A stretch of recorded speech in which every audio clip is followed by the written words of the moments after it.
Hey guys, this is Sumit. I welcome you to my channel Let's Grow with English, where you get different sentences and structures that help you to learn English. So guys, today again we are going to have a lesson in which we are going to learn contractions.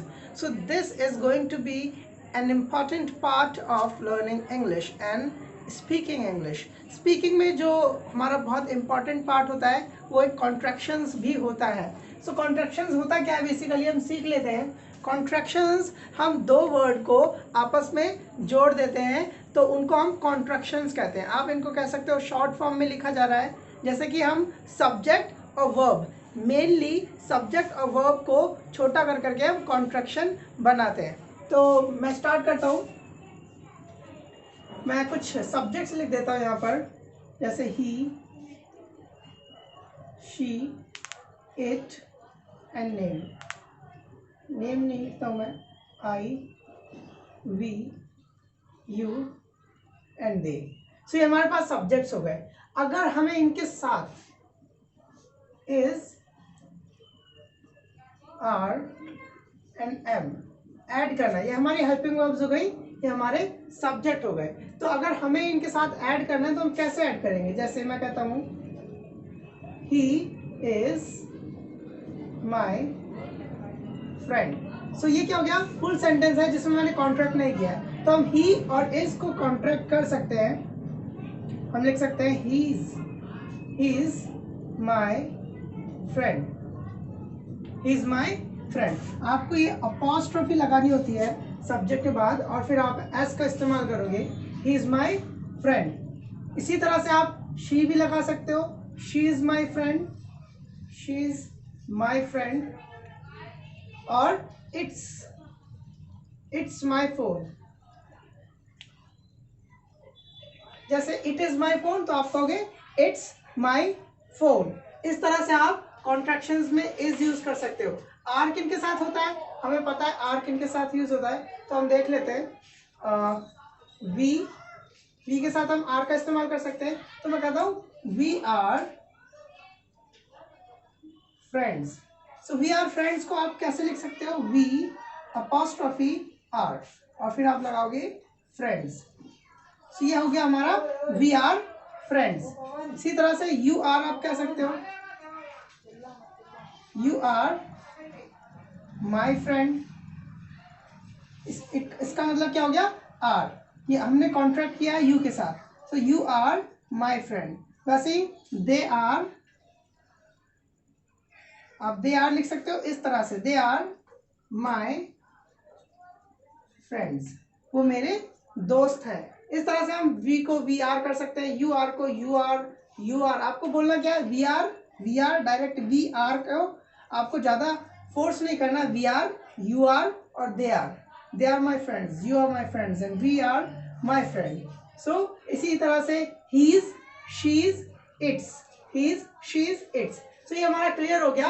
अगर हम इन्हीं चीजों में has और have लगाना चाहे, has और have लगाना चाहे तो हम कैसे इस्तेमाल करेंगे.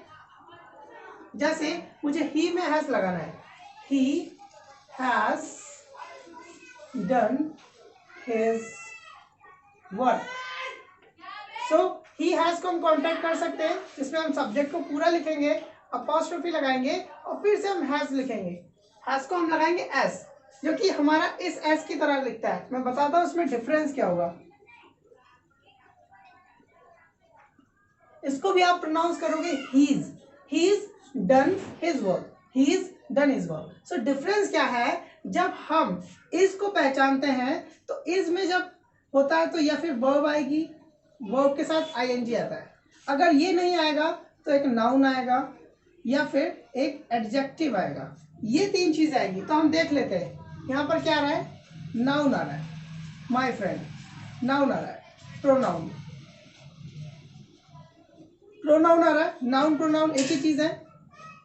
या तो फिर वर्ब में आईएनजी आएगी या फिर एक एडजेक्टिव आएगा.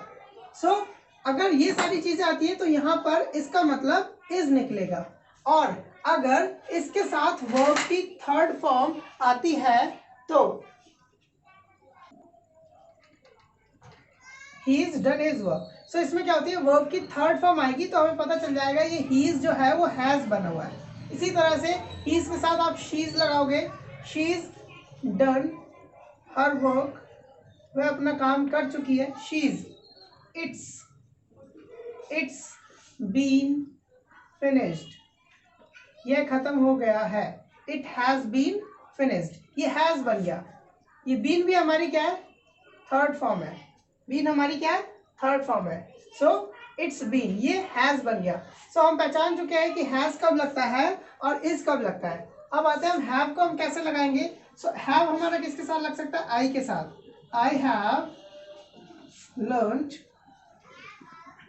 इंग्लिश, मैंने इंग्लिश सीख ली है। अब मैं इसको कॉन्ट्रैक्ट करूंगा तो इसको कैसे करूंगा, आई अपॉस्ट्रोफी लगा के वी ई, आई, इसे पढ़ना है आपको I learn English.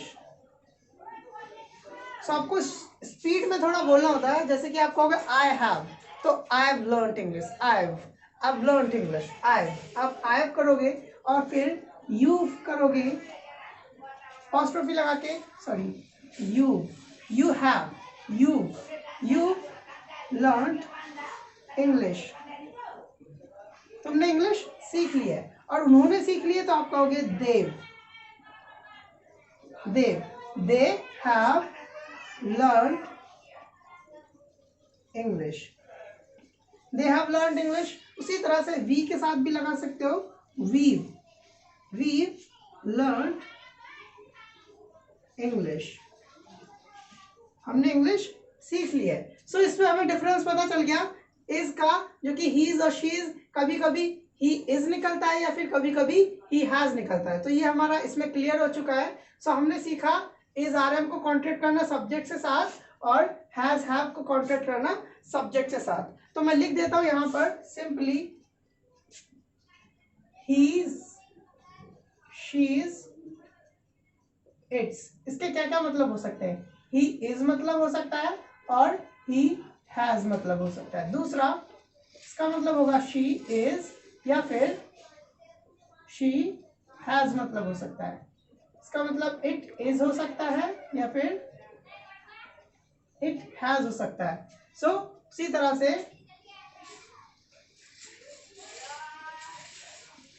You are का मतलब होगा यू आर,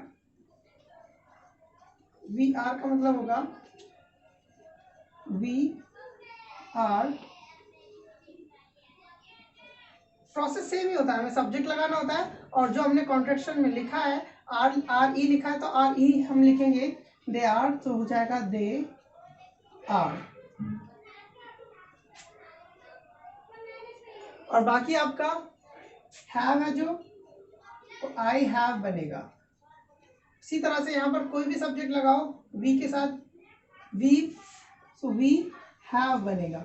इस तरह से आपके बन जाएंगे दे हैव,